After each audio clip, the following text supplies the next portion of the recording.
Alright, so this is Alan Mooring with Auto System Trader. We're trying to optimize a strategy here.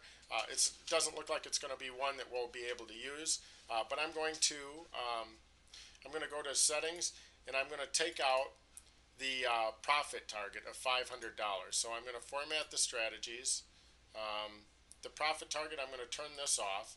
And now I'm going to drop in another one of our sub-strategies, the ATX Time Exit, and try to figure out if we can get a little better profit with using a timed exit, and see how that looks. Right now we're at 41,000 on 1,290 trades. I'm looking at increasing this average trade net profit. We'll try a couple of things. The first thing I'll use is an ATX Time Exit. Okay, so I'm going to bring in the ATX Time Exit, which is another one of our proprietary sub-strategies that we have on our download site. And I'm just going to format for these two variables, just using the, I'm going to make this a little bigger, using the default values here, with the exception of the length there.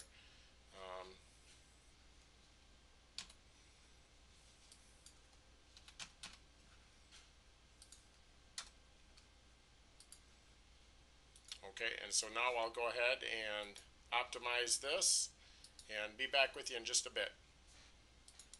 Okay, I had to stop the optimization. I forgot to change something here. Under View, in Chart Analysis Preferences, what I'm going to do now is I'm going to rank, instead of on percentage of profitable trades, I'm going to look for the highest average trade net profit. And so I've got to find it.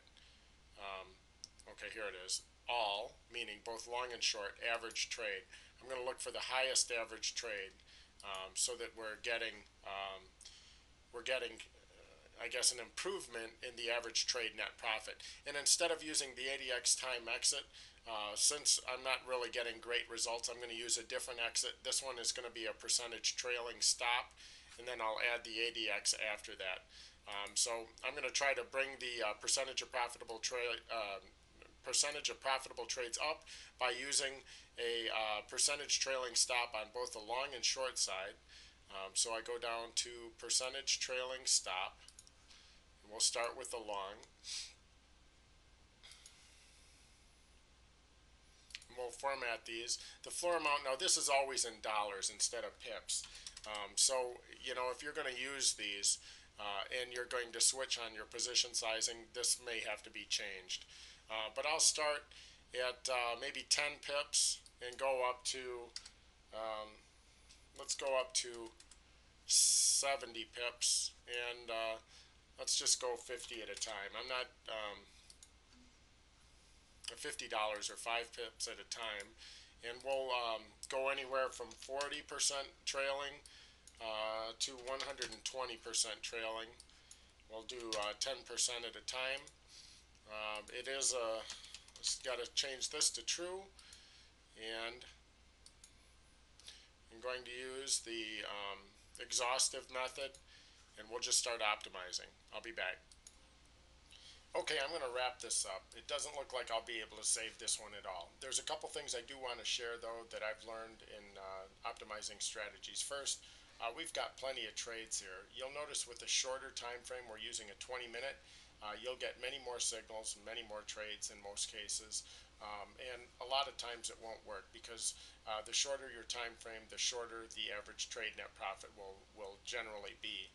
If we extend this time frame, we may be able to increase the average trade net profit, but the number of trades will go down, and the trades will typically get longer.